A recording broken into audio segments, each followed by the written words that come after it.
by viruses and fungi. And not only that steer the processes, but they also actually influence heavily change the modification and the DNA. Up to now. But now in the Anthropocene, like Marc was saying, the Homo sapiens becomes the ruler of evolution, and he much faster than normally influences the evolution. And of course we have very interesting concepts like they call it biohacking, the augmented pharmacology, the cyborg Marc was mentioning. I'm also thinking about the gene editing, of course, and last but not least the transhumanism. And so transhumanism, subject of today, is a term coming from 1957 from the brother of Aldous Huxley, so it's Julian Huxley.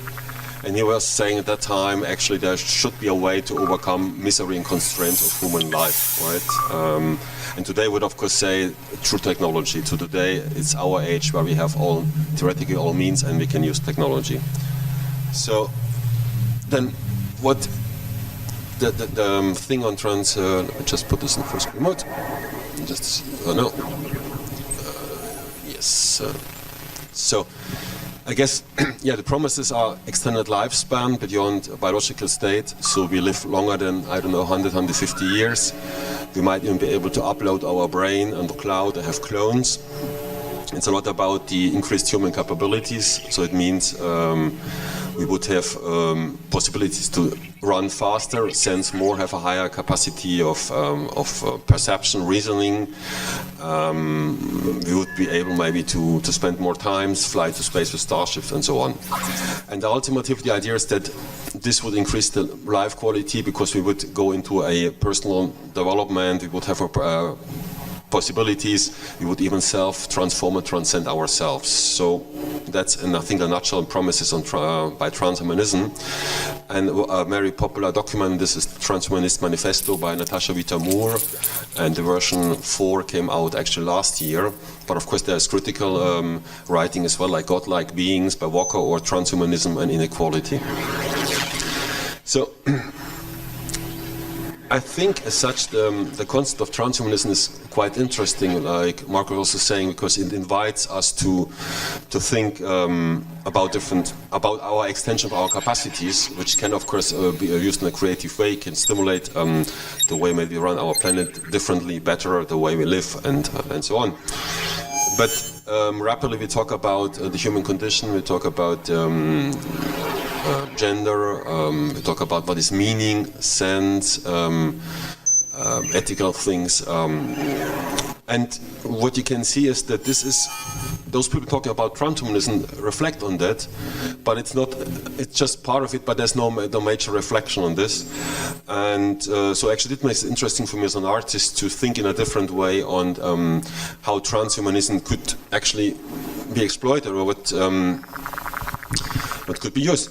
And what I see, what me drives me, is that mostly there are very evocative images, right? The idea you would freeze yourself, your body, after death, and they would wake you up, I don't know, 100 years later, flying in a starship, or you would upload your brain in a clone, and of course we all know from Star Trek the teletransportation. The next point is that the prose perspectives are narrow and human-centric, so it's basically about us getting smarter, living longer, flying wider. And if ever we say we would maybe connect more to the nature, it's certainly us which are in the focus. And I think what's also a bit missing is that maybe precisely because things are limited for us, this creates actually our human condition, which makes us alive as human. So we don't live forever, and yeah, we have maybe our soul and we don't know what's going to happen, but it's not that maybe because we don't know precisely about our soul, we cannot perceive everything. This makes us human, whereas maybe transhuman would say you could perceive everything, you could know, you have all the data, you can become a superhuman, and this is certainly a problem. So I think that's why the point is, for me, that transhumanism is a starting point as a concept, and the title of my talk is Existence Beyond Transhumanism. So I would precisely say to go beyond this transhumanist concept or enthusiasm in a creative and in critical way, and use it more like a stimulus, right? And I guess what makes it interesting from the artist's perspective is to have a broader perspective and to put the finger also on the questions which are not asked, right? Or which maybe are just neglected, saying it's all going to be fine. I guess we all know the talk from the big American companies and people saying it's all going to be better. So on Mars it's going to be better than Earth, and it's always in this linear extension that it will be fine. You just have to project and have to go there, which is certainly not happening. Now, I guess what I then use from the artist's perspective is basically saying, if I want to work on the on transhumanism, I would work on some sort of a research creation, which means I would dig into the subject, try to engage people to learn, and by evaluating the topics and the questions, come with the first idea of creation of things I would establish. And the second part would then be to turn it into a critical making, which is this reflected hands-on crafting. And the crafting can also be to work on a software package, but doing it actually is then the way to create and put it into life, right? And that's why I only do what I can do myself. So I would not ask people to make animation programming for me. I can do it, I can learn it, and if not, I would not use it, right? And the third point is the possibility and the thinking that today we are all in self-referential systems, be it discipline, nations, cultures, continents, to engage any kind of meta system which would allow to connect those systems, right? So basically, a meta system is a complex of statements, elements, where all the systems would still try to connect without getting into defense mode. Because systems typically, if they fear, they would deflect things, or they would get reluctant or just not react to it. But the meta system actually is the idea that it would allow, also from the artistic perspective, that those systems would open up and would go beyond the defense mode. Voilà. So then in my case, what I like is that if you think a bit about the transhumanism, the protagonists are often very pragmatic, I would say, in proposing solutions. They say directly, if you want to live longer, no problem, we freeze you in and then we wake you up 100 years later, or we just upload your brain. They not say we don't know, it could be interesting, they propose solutions. And this connected to actually the critical art making, where the idea is you would critically reflect on a situation, a solution, is actually what I like very much. This twist to say, okay, let's not take the transhumanism like it is proposed, but let's precisely shape it and let's engage people on thinking to work on that and bring it forward. And in my case, I tend to use a lot of algorithmic generators of weak AI to work on that, in particular to generate variations. Because what you can see in all mainstream concepts, there is a narrowing down on solutions, on possibilities. There is a standard, and what is not belonging to it is often perceived as being negative or disturbing. And I think my interest as an artist is to open up perspectives, appearances, shapes, statements, and using the generators in the wiki is actually a good idea. And I would sometimes go as much as that, saying it's a little bit of a coexistence, because if you play around with the generators, you often don't know what's coming out. But basically, playing and working with this artificial intelligence actually is a way of going further, getting new insights and new perspective. And in this case, on the research I was working on on key topics. You find here the ones I used, which I think they would be interesting enough to trigger all this kind of generators. Because if you just use any kind of weak AI generators, you don't know what's coming out, so you need to have a starting point. For me, the part of the research creation was to get this starting point, so these key topics. And then I used different tools like from Artbreeder generic adversarial network. You can work on the visual appearances, the OpenAI generative pre-trained transformer. It's a lot about statement, so it's a language, a weak AI. And from Reason Studio, the algorithmic quad node generator. So there, the idea was basically, you see, I was elaborating on a starting point and then using all this kind of tools for generating other kinds of variations in terms of sound, shape, statement.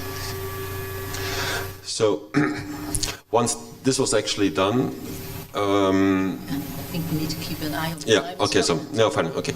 So basically, this was then ending up in a feature clip where I tried to integrate all these elements for creating a narrative, and the way that I wanted to shape the narrative, that people can actually connect to it. So I used a bit game-like aesthetics and as well traditions from Western and Eastern countries that people would like to connect on this, right? So here comes in the idea as the artist that you would, once you have the technologies and proposed things, you would also act like a interpreted moderator. What you get from these variations, you would shape it in a way that people can actually again play around with it and get an additional twist on it. That was the idea. And for the final thing, then, as an outcome of this work on the transhumanism, my idea is actually future of humanity is reconnected with planetary environments. I think if you're going to leave space, it's more than one planetary environment. And of course, we should much more be connected to non-human life forms that are part of those environments, rather than what we have today, this continued dissociation that the human brain or the Homo sapiens tends to disconnect. And yes, the use of machine is interesting for new ideas, creating new perceptions. But we need safeguards that we don't get overwhelmed with them, or we get a narrowing down. And I think overall, of course, transhumanism is just another concept if you think about life, energy, and flow. So all is circular, fluid, and endless. So it's at the end a starting point rather than an end. Thank you very much. Okay, thank you. Sorry to rush you on, but we need to keep an eye on time. So I'll give the mic to Angelo, who has only one image, so that, but a lot to say.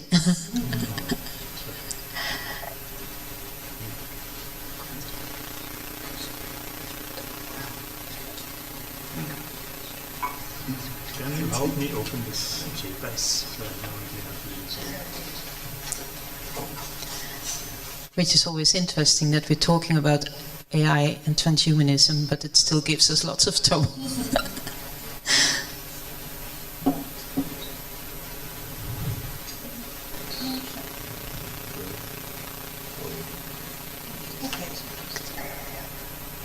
So you will have to perform it, Angelo.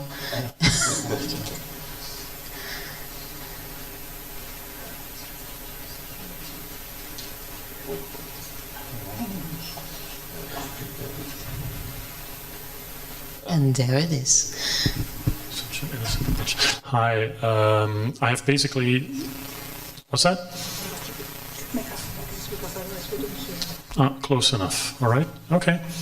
So my presentation will basically it's built around 3 short topics that I want to approach. It's going to be quite brief, I think.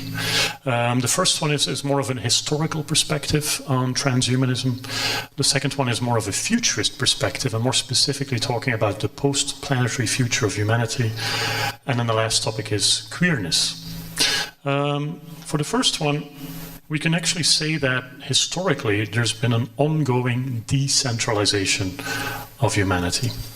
There are a few names that are important in relation to this. Copernicus, Darwin, Freud. Each one of those researchers basically decentralized humans in their own specific way, right?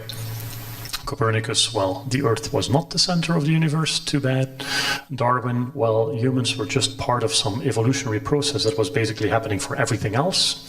They were not really exceptional. And Freud really, well, brought to the attention that maybe we're not fully in control of what's happening psychologically. So slowly but surely, we got a different position here. Now, of course, this always generated a sort of backlash. It's not like culture likes to shift a position like this. Humans like to be in the center of attention. We like to be in charge.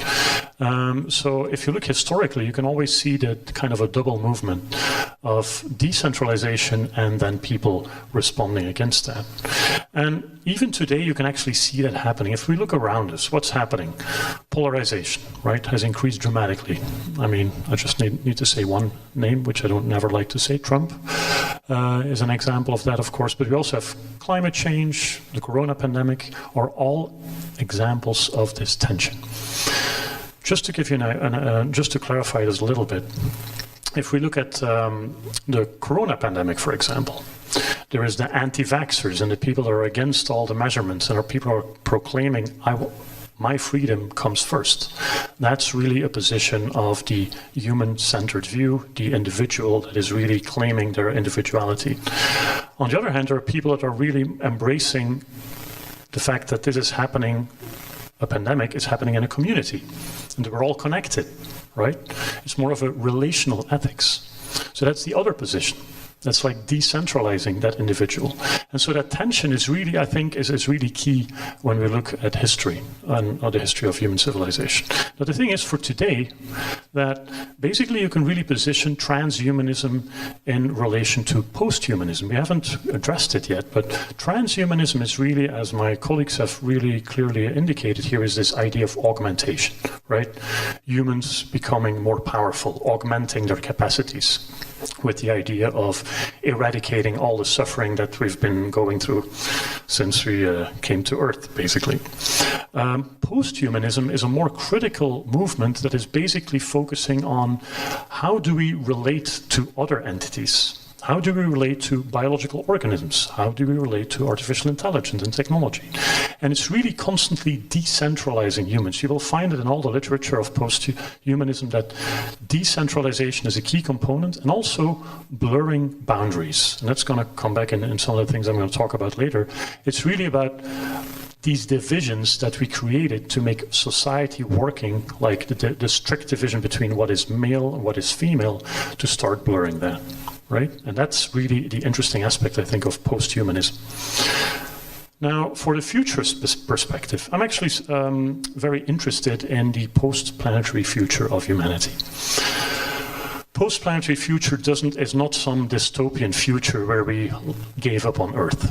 Absolutely not. It's a very different thing. Post-planetary literally means it's a future in which humanity is spread out throughout the universe in different configurations. Some part of the population of humans will live on the surface of a planet. Could be the moon, Mars, Earth. But other people are living in different configurations. Could be a starship or some large space station at the edge of the solar system or beyond. And it's that entire collection of human configurations that is humanity. And that's a post-planetary condition where inevitably we are evolving towards. And you might disagree, and of course you can be very critical about it, and I am critical about this as well. But if you extrapolate where we come from, this is where we're heading for. Now, it's interesting when you think about transhumanism and posthumanism, there's actually a case for both when we think about that particular future of humanity. If we're going to live in space, we'll have to augment ourselves. Future astronauts will most probably be augmented humans. Not because it's something that is appealing from a science fiction perspective, but because of bare necessity. Might be a combination of medical changes, genetic adaptations. For example, it's already proven that the resistance to radiation in space is actually something that is genetically coded. Some people are better able to cope with space radiation than other people, and it's strictly because of their genes. So you could start selecting people, of course, that are genetically better able to cope with space. But on the other hand, you can also imagine to add genetic modification or gene therapy to this. Posthumanism is really interesting in view of this future of us living in these different configurations in outer space, because in order to build a more ethical future, we'll have to build a different relationship to the other organisms that we take along in this new world that we're creating. Biological organisms, artificial intelligence. And it will require more of a decentralization of humans, not the traditional top-down perspective where humans are controlling nature and in the end are destroying nature. So I think we can learn from both perspectives for creating that future. On the other hand, there's also some problems with both. The first one is that when you look at transhumanism, there's sometimes this obsession with leaving the body, right? Because the body is just, it's so vulnerable. That's what Marc also introduced, that the idea of moving out of the body and downloading yourself onto a hard drive and then traveling through space as a hard drive and then arriving at destination as a hard drive and then kind of re-embodying yourself into some 3D printed body or something. I mean, this is the kind of science fiction that we know of, right? Well, that to me is something that I'm personally not very interested in, because for me, the actual journey in space is the destination. It's not like I'm only focused on getting there in one piece. It's actually the journey itself. So I would much more prefer to experience that journey physically as a human body and within a social context, because I think that's really what makes us human. So the bodily experience and these social interactions to me are really essential, and I think that there is a big problem with leaving that behind. Another issue that you can bring up, which is coming more from the posthumanist perspective, and which is something I don't really know how to deal with. I'm a biologist, and I've been thinking about this a lot. I mean, in the arts world and in the cultural world in general, there's been a lot of interest over the past 10, 15 years in non-human agents. You find it everywhere.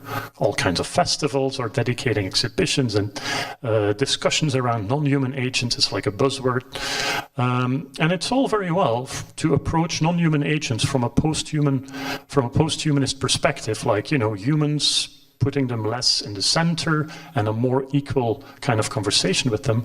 But how is that relation with these other organisms going to be built in a very physical and very concrete sense?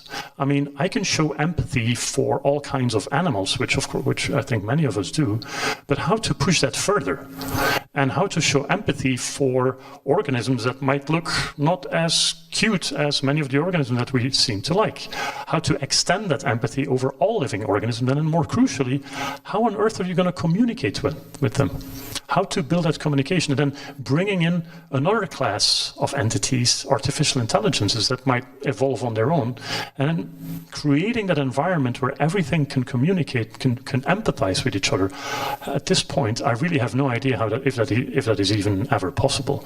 So I think even though it sounds ideologically very beautifully and ethically very interesting, I see some big hurdles there. And then the last point is this topic of queerness. There's, of course, a real clearly established link between posthumanism, the decentralization, remember, and blurring boundaries, and queerness. I think Donna Haraway is probably one of the most famous examples of that, the Cyborg Manifesto, but there's also Rosi Braidotti, Catherine Hales. They've all written interesting books about these topics, and it's always the same thing. It's that the blurring of boundaries between categories which basically imprison us, that becomes a force of liberation, right? And it's really interesting to start thinking differently and removing those categories from the way we approach and analyze the world and start to inhabit those interzones ourselves, right? So that's really what is interesting there. There are different examples, of course, and for example, one of my favorite science fiction books is The Player of Games by Ian Banks. It's a very good science fiction novel. It's part of the Culture series, and there the protagonists actually, throughout the novel, switch between different genders. And depending on which gender they have, of course, it will have an impact on the story. So the identity of that particular character is all genders in one. So that's really an interesting example. Another example, which I found more problematic, is the latest Blade Runner. Blade Runner 2049. I think it was by a beautiful movie by Denis Villeneuve. Visually gorgeous, of course, but I was constantly drawn out of the movie because of the problem of heteronormativity. It's very strongly present in that movie. It's like we have this futurist world, but it's all about the male gaze on the female body. So there's just beautiful females, beautiful shapes, and men staring at them and being mesmerized by them, but there is nothing in the other way around. I don't see any beautiful male bodies, for example, and what is even more problematic, there is no gender fluidity. I'm like, how can you create such an incredibly detailed future and have this very old-fashioned patriarchal view on the future? I just couldn't. It just didn't let me get into the movie. Now, and here I'm concluding, the examples that I've brought up so far are gender-oriented. So when I talked about queerness so far, I talked about gender. Now, we had an interesting discussion with and this is kind of coincidence, with our collective, the Seeds Collective, this afternoon. And one of my colleagues there, Diego Maranan, brought up a very interesting statement. And he said that actually queerness can be expanded into transdisciplinarity. And there is an interesting relationship between transdisciplinarity and queerness, which was like an insight that I literally had today. And let me briefly explain what this means. Transdisciplinarity is, of course, it's not how to put it. It's not building a practice from doing different things from different disciplines. It's really building a new practice that absorbs different disciplines. That's really a big thing to realize here. And it's such a beautiful insight, because it's true. When you're working transdisciplinary, you're suddenly decentralizing a particular discipline, and moreover, you're dissolving the borders between those disciplines. So in a way, it's very liberating. And in a way, it's actually a radical transdisciplinary practice is basically combining the core idea of transhumanism and posthumanism. Because on one hand, it is helping you to augment yourself, right? If you're embracing multiple disciplines, this is a form of augmentation, but at the same time, it's also an act of decentralization. So even though I started my conversation here with bringing up polarization, I'm basically ending here fusing those forces in a transdisciplinary practice. Thank you, Angelo. I think you've brought up also very interesting points, and we're trying in the discussion that we're now going to have to include some of those points, but we've also discussed amongst each other that this is only a starting point, because it's clear that we can't say everything in what's left, half an hour, I guess, more or less. So we try to do something. So if we take as tonight's starting point a positive take on transhumanism, and I think that bringing in queerness is actually quite important, but that seems to talk to all three of you in one way or another, because it's clear that that's also why we call tonight Notes of Transhumanism, because it's clear that none of us is completely in favor of it as it's usually projected. So if we take a positive take on transhumanism, then this can be seen as an interesting stimuli for reflecting on desirable futures in light of human activity on Earth, which is provoking serious issues for humanity itself, but as well for other species. what if transhumanism is not a mere extension of lifespan, but a reconsideration and re-evolution on what constitutes humanity, and even a going beyond the humanity idea? This could be seen as an invitation to reflect in transversal manner between science, art and other disciplines on new and experienceable scenarios linked to non-human based creativity for the future of us. Now, I must say this question was written before Angelo had his talk this afternoon with his collective, because I think that answers it already for quite a bit. Can you discuss?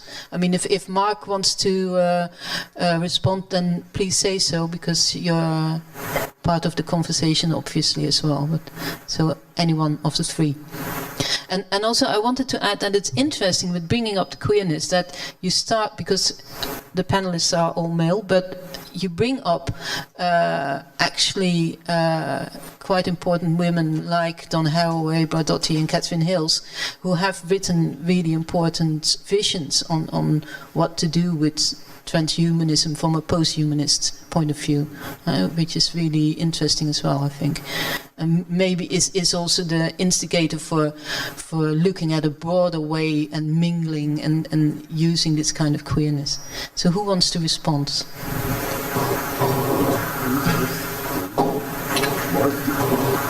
Yeah, I can respond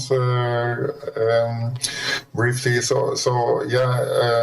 I think it's great that Angelo brought up post-humanism, because I think it's an important distinction to be made here. So for me, transhumanism, it's not only the idea of augmentation, but there is an ideology about superintelligence, and there is also the link potentially with neoliberalism and capitalism, which kind of hijacks these ideas about augmentation. So I think I talked about transhumanism and the dangers. Post-humanism for me is much more philosophically interesting and also politically interesting, because the blurring of the boundaries is something that can be very liberating and very, opening up also a more path towards more inclusive societies.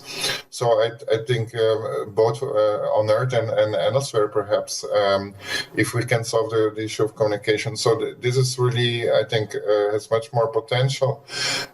What I think transhumanism and posthumanism share is the belief that humans and technology can really do things together, and that it's not necessarily a problem, right? And for creativity, for also in society. So that's something I think that we should embrace. But I think the transhumanist narratives and the science fiction connected with it, I find very problematic. Whereas the post-humanist ones could open up new avenues, and I think are very inspiring.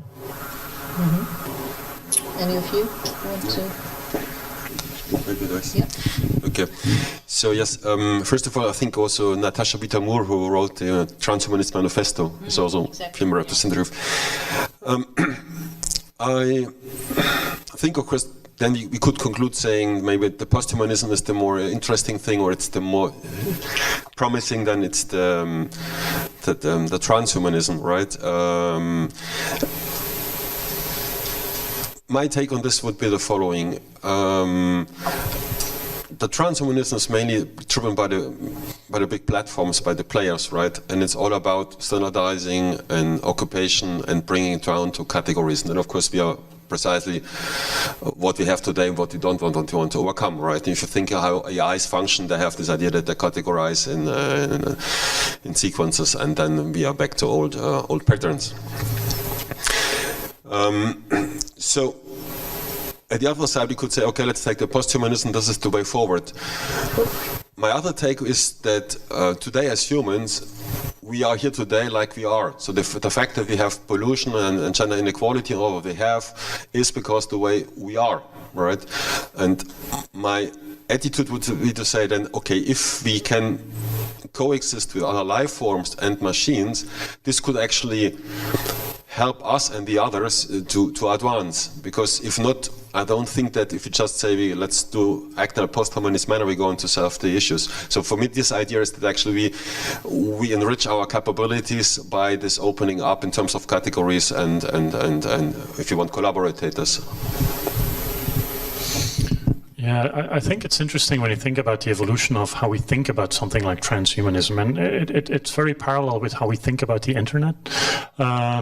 Some of you who are old enough to have witnessed the birth of the internet will remember that in the early days it was going to be the technology, the cultural instrument that was going to liberate all of us, the global village.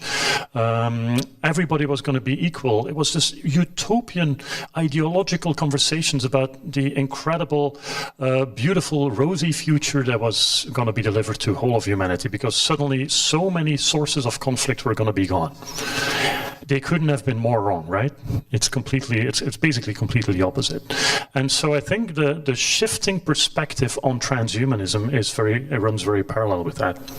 I think transhumanism it's difficult to disconnect it. I mean, it's basically embedded in cyberpunk culture, right? From the 80s, or starting from the early 80s. And in that perspective, that transhumanist embrace was an act of rebellion. It was really an act of gaining access to technologies and tools through a hacking ethos that would actually enable you to subvert the system. And you find this is a trope, a typical trope of course, for cyberpunk. So there was this countercultural component of transhumanism. Nowadays, transhumanism is much more connected with Silicon Valley, with elites that are able to augment themselves or to make trips to space for just a few minutes and then come back down to Earth because they have the means to. So there's a huge shift there. So suddenly transhumanism is more a device of power and even of oppression instead of a tool for liberation and for rebellion. So I think that's where the shift happened. Yeah. Well, if you're talking about subversion, I want to shift the discussion slightly into a question around soul, the soul that we could maybe find in transhumanism. So, Peter, you have dedicated a full website called Robosoul and the Dream of Ethical Harmony, on which you state that humanoids or social robots have a soul, which is something that we might not think of. In recent news footage on the recent developments of these robots, there's usually a reassuring remark that they can certainly not act independently. The notion of a soul suggests otherwise. I don't know if people need to get explained what humanoids are. Depends a bit on... Do you know what humanoids are? No? So it might be useful to give a small explanation of that. Okay, I guess, thank you. I guess most of you know the robot or the humanoid Sophia, right? So a humanoid is basically a robot who has a human-like appearance.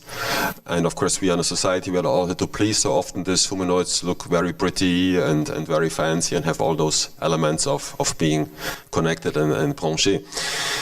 Of course, the Robosoul it's a little bit of provocation. So what I liked 4 years ago when I started the work on that was that it's an interesting concept to play around and people can follow you, right? So I had the first project thinking rights for humanoids. So, and then if you think about it, immediately backward are rights for humans. So that was the interesting point. And then I was thinking, okay, these humanoids, they might be depressed. So that we can work on a short musical therapy. And then, of course, the humanoids are maybe more efficient, so you could have 1 minute version, but maybe they take the human version, it's 20 minutes, because they don't want to have this efficiency pressure. So all I think, you work around on this blurring boundaries between a human-like experience, but being a machine, but maybe cool, and a human, having sometimes machine-like behavior. If you call a call center, those people are sometimes like robots, right? There's an interesting boundary we can actually work on categories and fix the convictions which normally people would not accept to talk about, right? Because if you think, you say, okay, I would allow a marriage between a human and humanoid, immediately you think what means marriage in the past, or what could mean in today, or is it cool or not cool? And that was the starting point of this project. And I think this this can go on, it can be exploited. We discussed this afternoon. That's also an interesting part, of course. We always think that the other, even the artificial one, is like us. So it's our size, it's our way of communication, our lifespan. But they can all be completely different. It's also a thing to say, imagine a robot who is 100 times more intelligent than you. What does it mean? An EQ of 5,000. You have no idea about it. But then you immediately think about what means EQ and what means maybe culture and education. Yeah, I think that is also where the queerness comes in, actually, because humanoids look like us, but we created them to our image. But Marc, this notion of a soul maybe also allows to make a connection with your work on when machines talk, in which you specifically discuss the notion of language and technology, and more precise, language as technology and vice versa, and taking Wittgenstein's philosophical investigations as a point of departure. Talking seemingly makes robots or humanoids more human, as demonstrated in a video by Peter. Can you discuss this notion of language and Mm-hmm. Yeah, so I mean, I agree with Peter's suggestion that it's really can be helpful to think about robots in order to think about humans, to think about how it is that we approach things. In my case, I studied how we respond to robots, how we think about the moral standing of robots, whether there is something that we owe them, whether there's some. So this kind of topics make think about what is it that, you know, how do we give other entities, how we relate to other entities. And language plays a role there. So I argued that we don't usually think about that, but the way we talk about other entities and the way we talk to other entities sometimes already kind of configures the status of that other entity. So that's for humans, for animals, for robots. For example, if I talk to a robot, giving it a name, then I already treat that robot as if it were a person. And this can be very problematic. But I'm interested as a philosopher to understand what's happening there. How come that we talk like that, and the performative role of language there also, that by using a pronoun, by giving a name, we make the robot into a person. Similarly, we can talk about other human beings as if they're not persons, right? So we can talk to someone or not talk to someone and treat someone else, another human being, as an object. So I think language, the use of language is very powerful, very performative, and is really directly related to the way we think and has ethical and political consequences. So that's why I think it's important in when we're thinking about other entities, for example, in this post-humanist framework, to think how to approach other entities if we don't know them, for example, right? So do we take a colonial attitude? Do we see them as objects that need to be used? Do we rather see them as others that need to be respected, and so on? And so in that sense, the thinking about our relation and interaction with robots is really a helpful way to think more generally about how we humans do and should relate to other entities. And that, I can imagine that can also be very important if you have a project, more what Angelo was talking about, of going in space and meeting other entities. Yeah, exactly, because that's...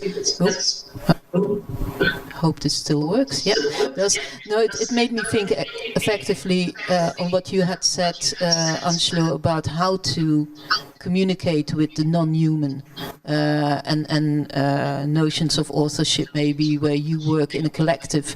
So is the collective, in that sense, if a way of communicating with other entities, including human, non-humans?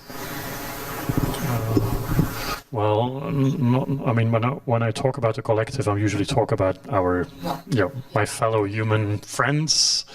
But in your biomod. Yes, but of course, this is just actually you bring up a good point. Maybe I should start imagining something different in my head when I use the word collective, which is interesting.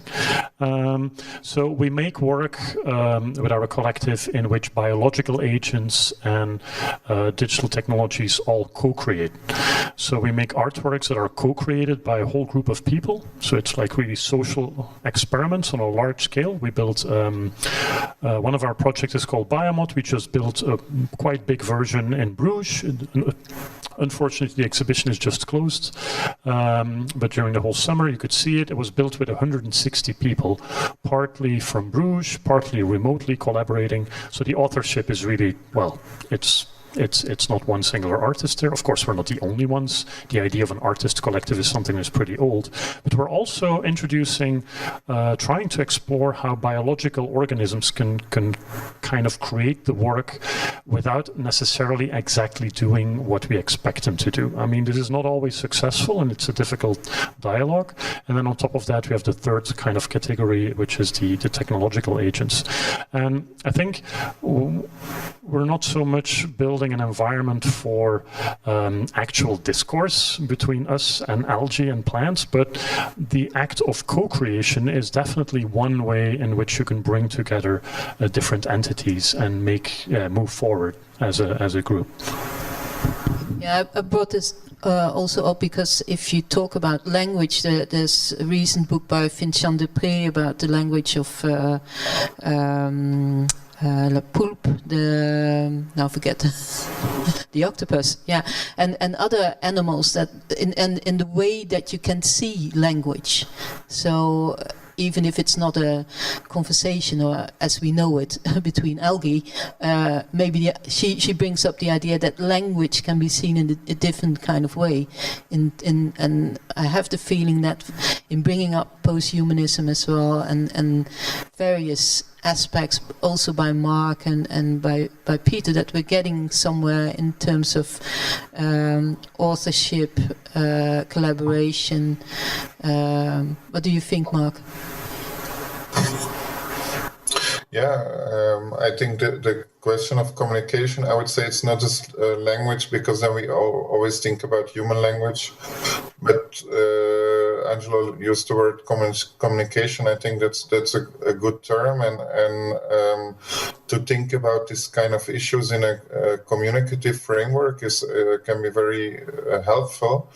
Also, the word communication is related to commons and community, and so there I see again a political side also, right? So can we move away from private property towards a more common good, and what kind of communities do we want to create?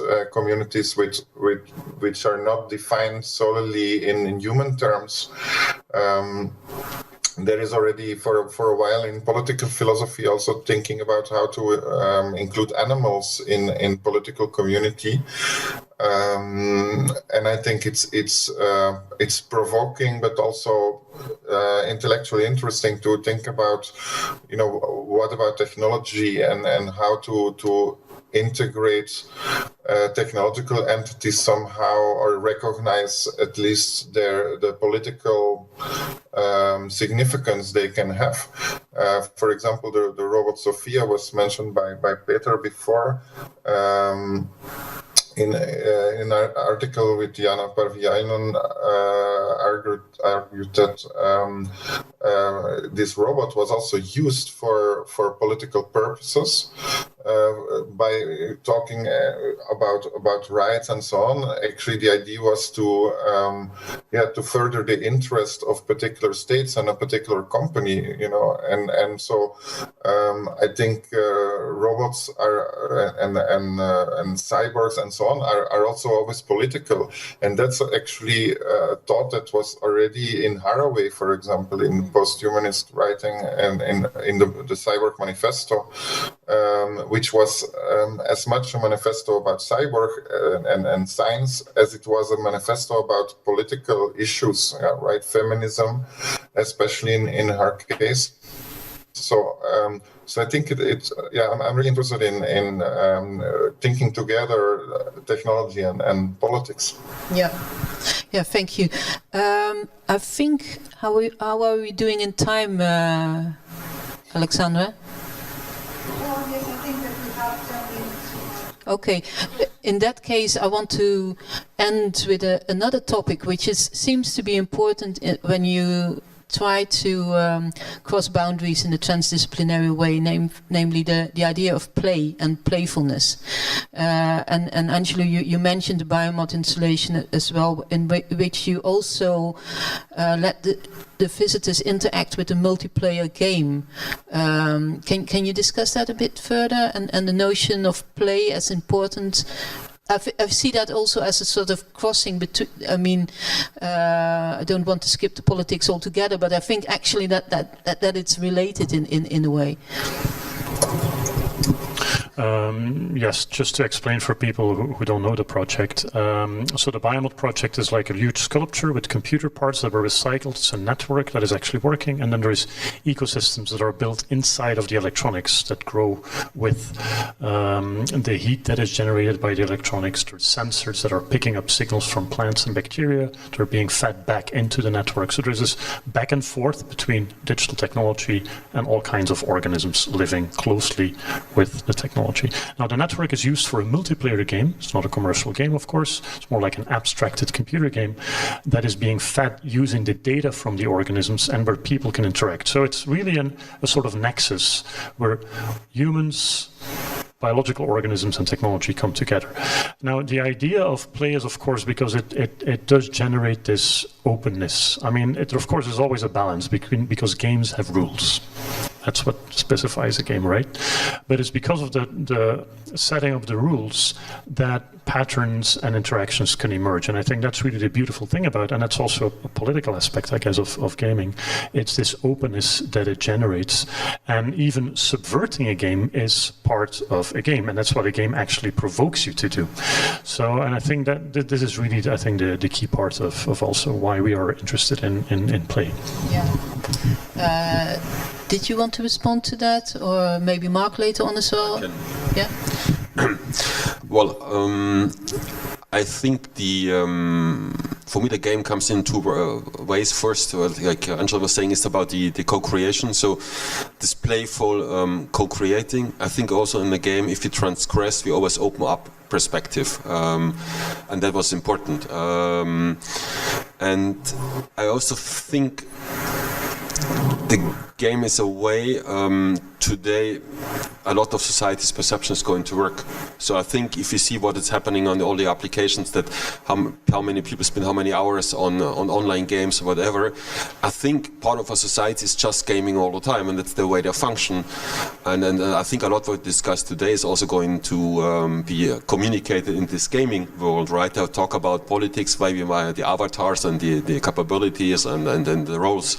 So I think it's also interesting not only to see this gaming as the like Angelo was describing, but to say it's actually how our society functions. So if you want to connect those people, or even have maybe some sort of, I wouldn't say impact, but reach out and get a resonance, the gaming is a fundamental experience or element. Marc, can you give a final remark on or reaction on that?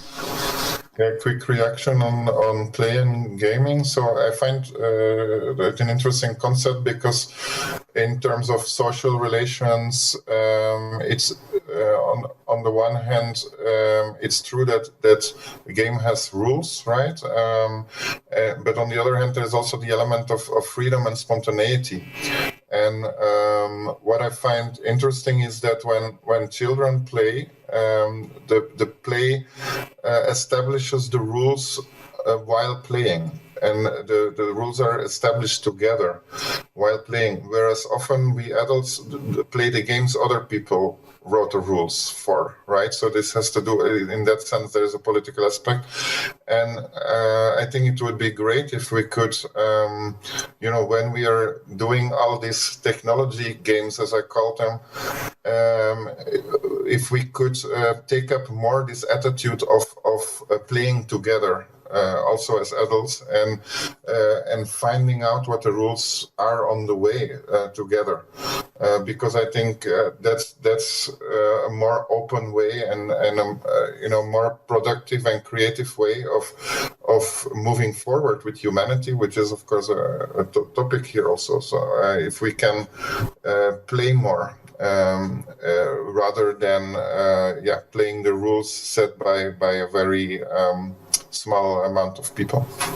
Thank you, Marc. I think that's a really beautiful note to end with before I try to get maybe there are some questions in the audience, but playing together is also what we discussed actually in a way this afternoon in the sense of how we want to continue this conversation. I mean, tonight is this conversation, but we want to, Peter and I were sort of thinking of continue to play together, and Marc just happens to say it without having been there, but maybe somehow you were there, Marc. So, are there questions from the audience or reactions?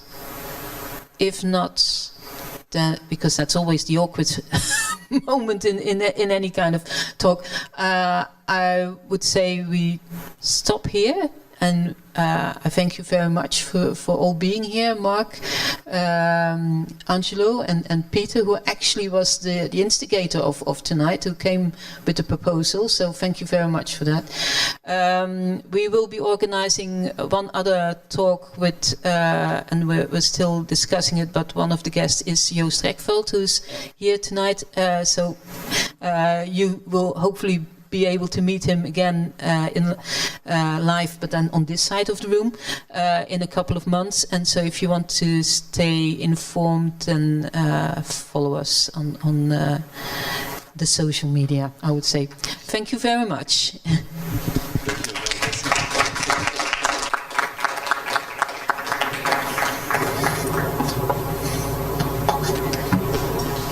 I would like just to thanks a lot Imal, who hosted us, and I hope that we'll continue collaboration. And this is also, if I know that you have seen exhibition, so but like Imal is organizing exhibition and Fab Lab, so if you're interested, you can follow Imal also on their website. Thank you very much.